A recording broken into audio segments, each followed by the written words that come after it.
We welcome in the Lieutenant Governor this morning right here in the state of Mississippi, Delbert Hosemann.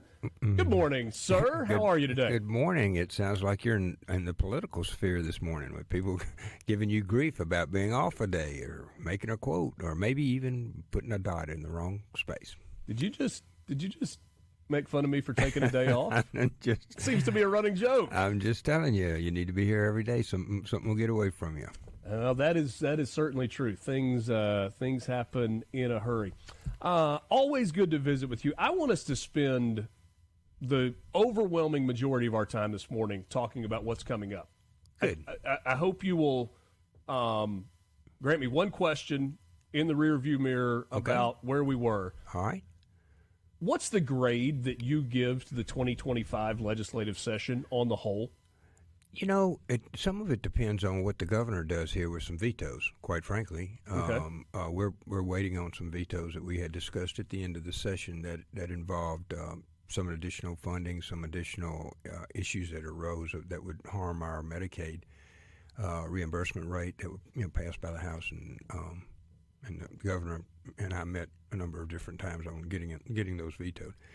I think when those get vetoed, we came out on our budget way. I thought we did an A. Very conservative, just a very small increase. We didn't even increase it by inflation. And I think the thing that gives us an A behind that is the thought. It's probably the content, the way you wrote your answer in the old days when we were taking those exams. And the way we wrote our answer was to be careful that we had enough cash in the event that the many things that were going on with DOGE at the time and other things in the legislature, in the national legislature, that were going to cut money that was coming to Mississippi. We knew that we had cut $137 million from education and $100 million from health, and another $100 million was coming from health. And we had gotten Mississippi State University, their whole economic group up there, to give us an opinion whether we were going to have a recession. And they said we had a 40% chance of a recession. So when all of those came in, we tightened our budget. And that's difficult. And, it's obviously difficult in the national legislature. But down here, we don't print money. So we had to make sure we had enough cash. And so I think the fact that we held on to our cash, given many, many opportunities to spend it, quite frankly, on a lot of nice things that we might be able to use. I think that was some real backbone for your legislature this year.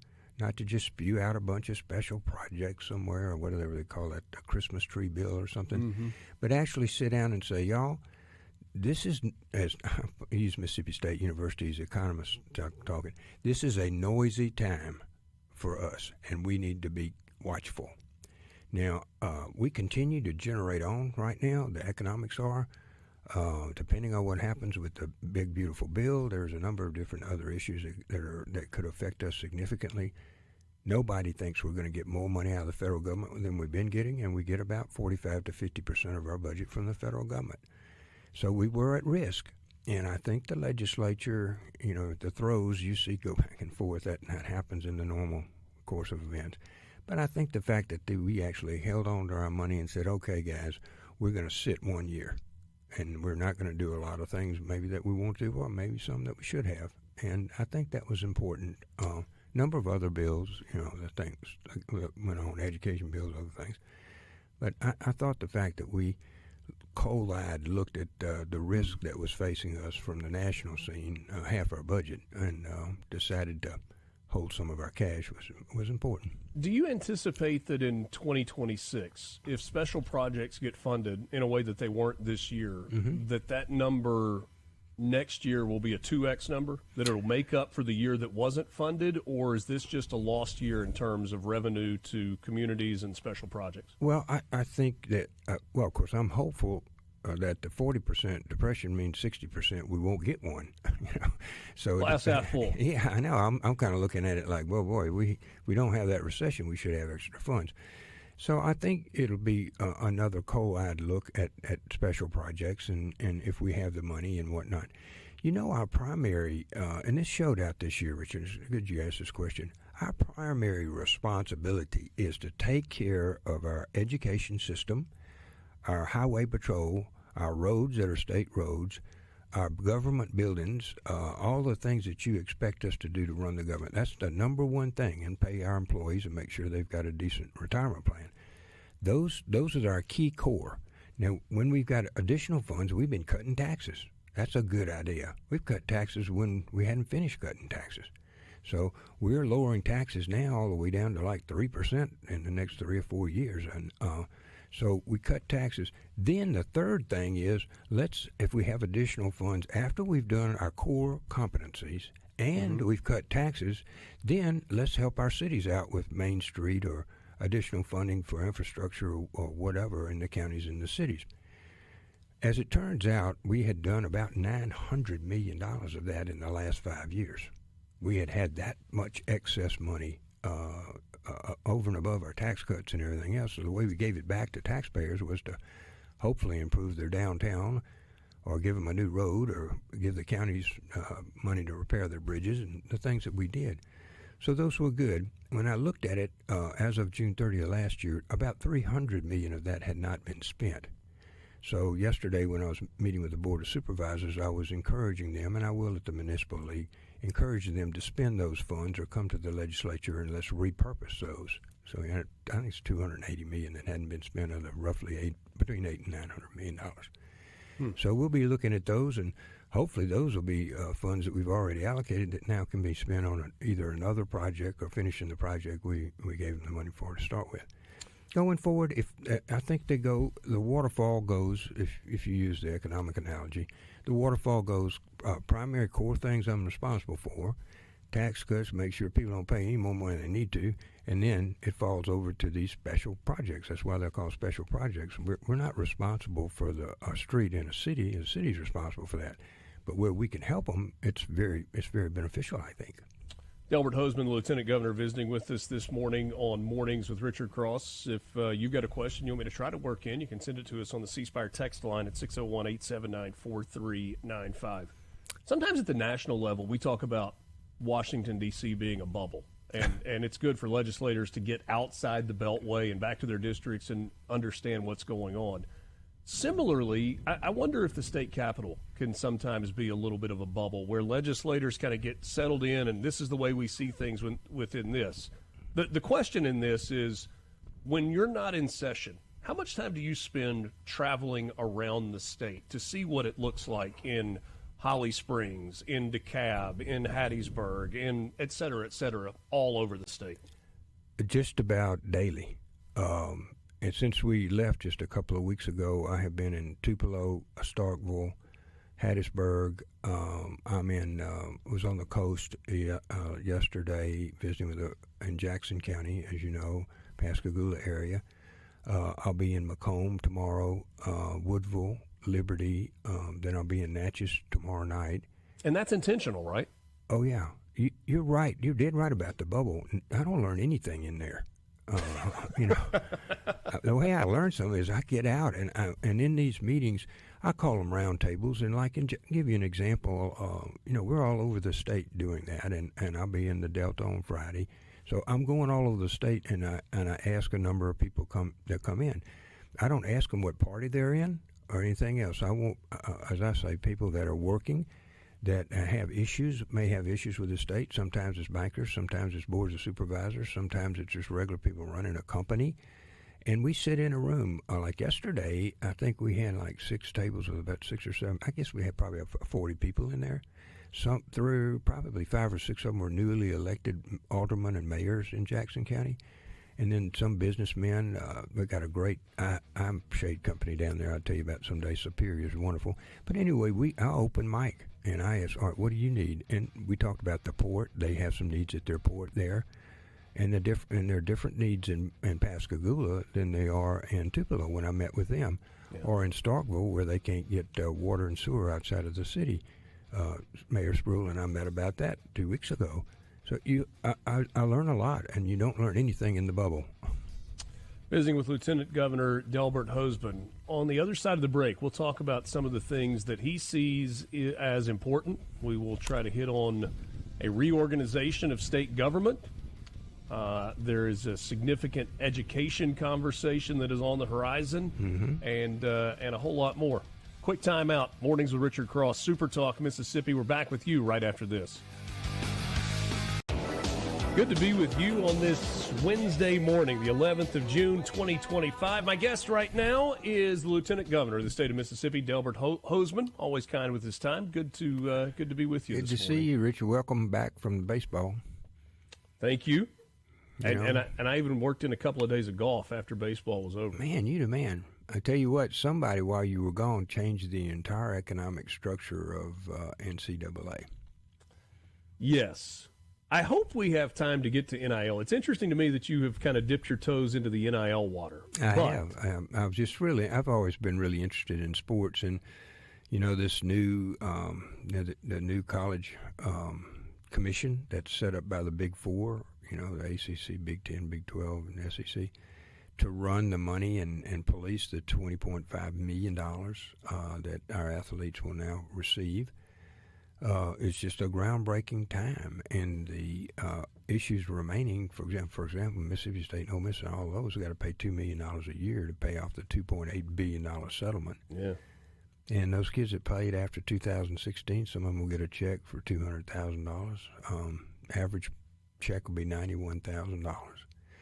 So it's a huge thing, and going forward, they basically the ones that have money are supposed to be going to now police their $20.5 million, and also I believe that's the golden rule. Yeah, he who has the gold makes the rules. That's exactly right, and they're also setting up this NIGO, which is to cover the NIL portion that basically had been used to pay players, really.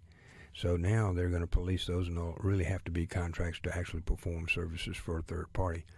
And I looked on the University of Cincinnati's website, and they were bragging they have 8 Fortune 500 companies in the area. So their NIL was going to be significantly large. So that's where you're going to see some differentiate themselves. And the NCAA was basically feckless on money anymore. And so there'll be, I guess they can tell you if you can kick off from the 35 or the 40 and probably hire the referees, but they're not. They're getting where they don't have anything control over the money. Things change a whole lot. So, very interesting. And the reason I was interested in is that so much of our state remembers that Archie Manning from Drew and Steve McNair from down at McGee, and Walter Payton played in the band in Columbia, and we all had our own boys, our own young men that we supported. Dak Prescott wasn't from here but played here. And, it's kind of our team versus your team. And with this pay for play, I think that is pretty much obviated, and it's kind of sad. It's certainly different. There's so many directions we could go with that. I know. The young people deserve to be paid. That's one part of it. The coaches got to be paying so much money, and the kids were getting, young people were getting nothing. So it just, the pendulum swung too far, and now $20.5 million is the starting revenue share number. Right. Lion's share of that's going to go to football, then men's basketball, then whatever's left will kind of get scattered among all the other sports. And to me, the sad part is if you are in a financial crunch, there's a likelihood that some sports will be eliminated, and that means some opportunities will be eliminated as well. I think that's right, and I think our Olympics will like the one who won the gold medal for pole vaulting was an Ole Miss track player. So Sam Kendricks. Yeah, and so you look, those training facilities and everything will now be under pressure.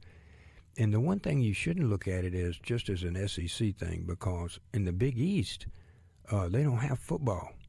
Right. So now they got $20 million for St. John's basketball players. So their starting point guard will be making $2.5 million or $3 million. Our starting point guard at Mississippi State won't be able to make that much. So there's some things in there in Title IX. How do you reconcile what you're paying $1 million to $3 million to the quarterback of $4? I've heard as much at Michigan as $10 million. How are you going to reconcile $4 million for that, and the ladies' basketball team gets $300,000 for the whole team?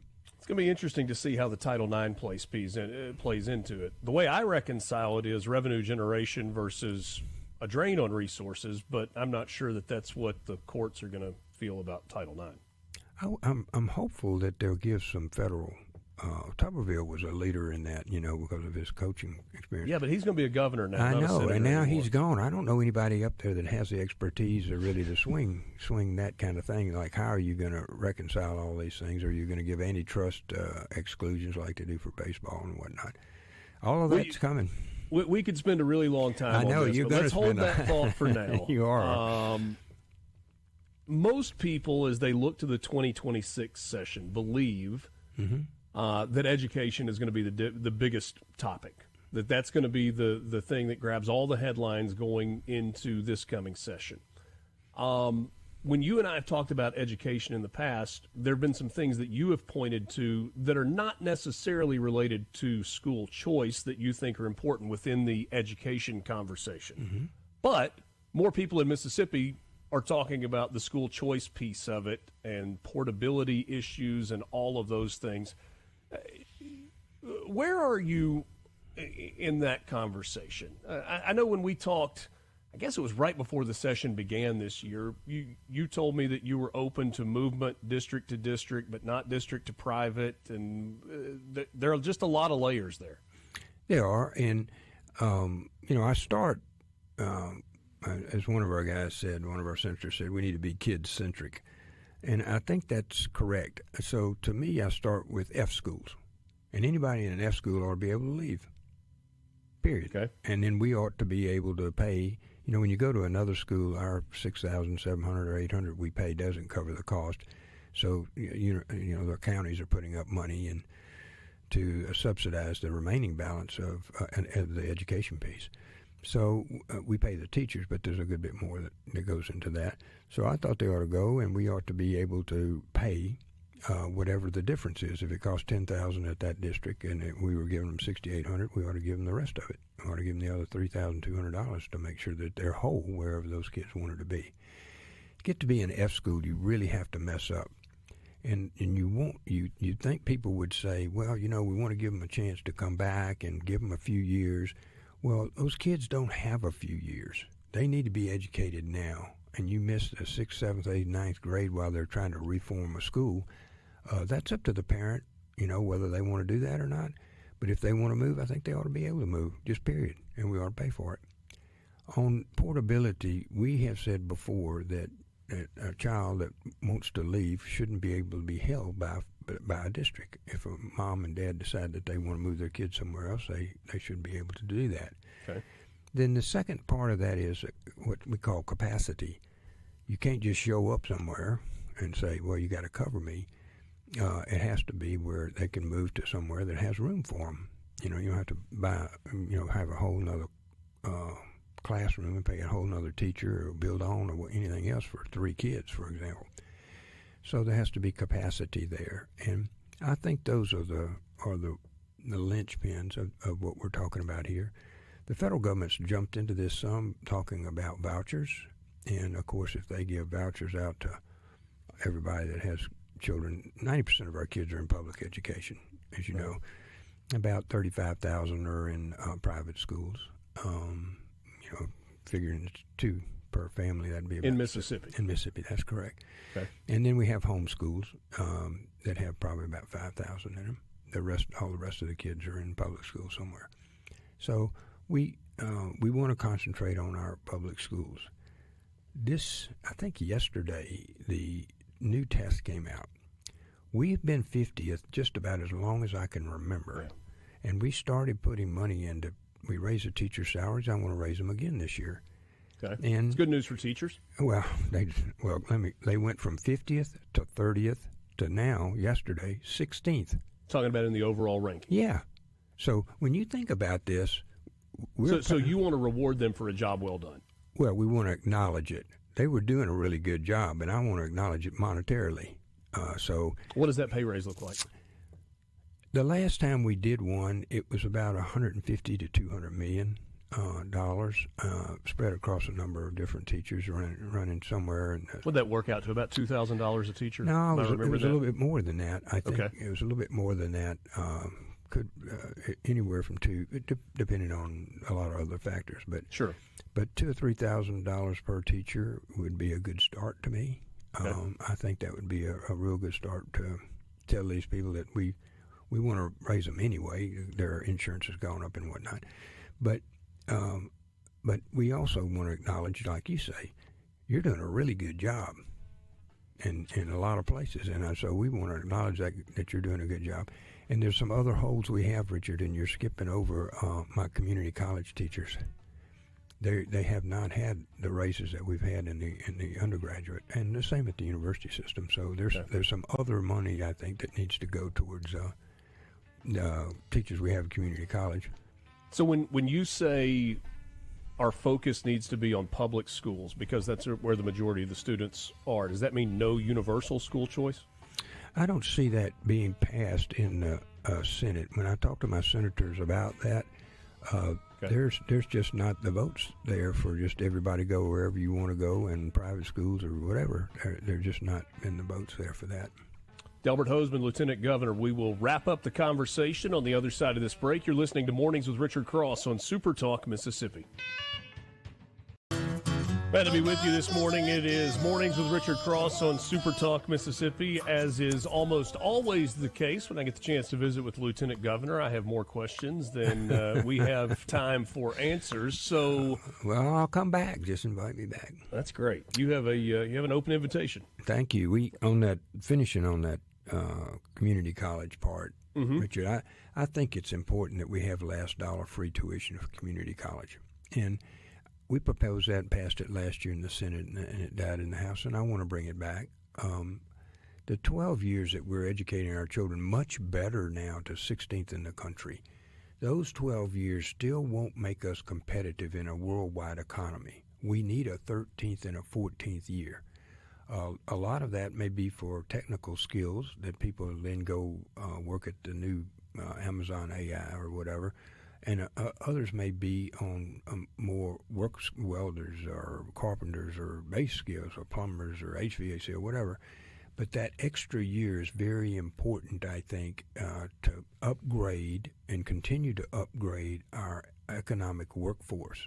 Our workforce needs to be competitive. Now, that's a draw for us in Mississippi. We're bringing in all this great industry. The governor's doing a great job. We're popping up all over, from Marshall County electric batteries to aluminum mills in Columbus to AI down. All over Mississippi, people are coming here. We've got lower taxes. We've got a great economy. We've got energy, which is a really big thing that we're putting in 2 new plants. All of that's going on. But there's a limit to the workforce. We have to have an educated workforce. And to me, that comes with an additional work from the community college. And I've met with Accelerate, who does that kind of thing for the state of Mississippi. Remember, we reorganized that several years ago, and they're focused on high-need jobs. Sure. And I've also met with the community college system to actually get those two together on what a 13th year would look like for individuals, so there'd be no barrier to our young men and women getting an additional education year or 2, or maybe even going to the 4 years as far as that goes. For a long time, the community college system has been a beacon in Mississippi, and it Yeah. may be more important today than it's ever been, specifically with what you're talking about, those skilled jobs, preparing skilled workers. I do want to ask you this. I know we were right up against the break when I asked you about the universal school choice, and you said that you don't think you've got the votes in the Senate and that you don't believe the money is there. Why is it, or how is it, that in looking at the exact same issue, you and your Senate colleagues see this so differently than they do on the other side of the hall? Because you're looking at the same balance sheet. The balance sheet is one thing. The part of the success, Richard, that has occurred in Mississippi is at these various schools create a provincial attitude. For example, I've got a really great A schools. I was in 2 A schools yesterday afternoon, and then we were with Haley Barber last night on the coast, going back over Katrina 20 years ago.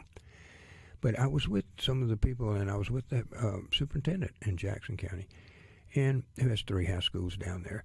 And they are provincial. I mean, they've got it working down there. They have something called the Hope Group, where they take where they take kids and vote on a group of people to help them when they have a problem, not the starting quarterback or the head cheerleader or something, but kids vote on a hope squad, and that hope squad comes to help them if they've got problems at home or broke up with a boyfriend or whatever they think they need to talk to somebody about. So that school district has created its own culture about that kind of thing and other things. And so when we talk about bringing somebody outside the culture, they call their senator and say, I got an A school here. It's going really well, and y'all have been giving us funds for that, and we want to run our A schools, and we're not necessarily wanting to take all the ones from Harrison County or the ones from here or there. So they see it, I think, as being disruptive and from a process that's working right now for these districts. Clinton, it doesn't, all over, DeSoto County, wherever they are, Tupelo, but a lot of those have Republican senators, and they listen to their superintendents and their teachers, and their superintendents and their teachers want to continue the culture that they've got in that school system, which has produced A schools. So when you do, are you concerned about Mississippi being the only state in this region of the country that has not gone? I mean, we talked about economic development and how much good is happening and people are moving to the state, but when you look around us, the other states have chosen to go with that full school choice. Does that matter?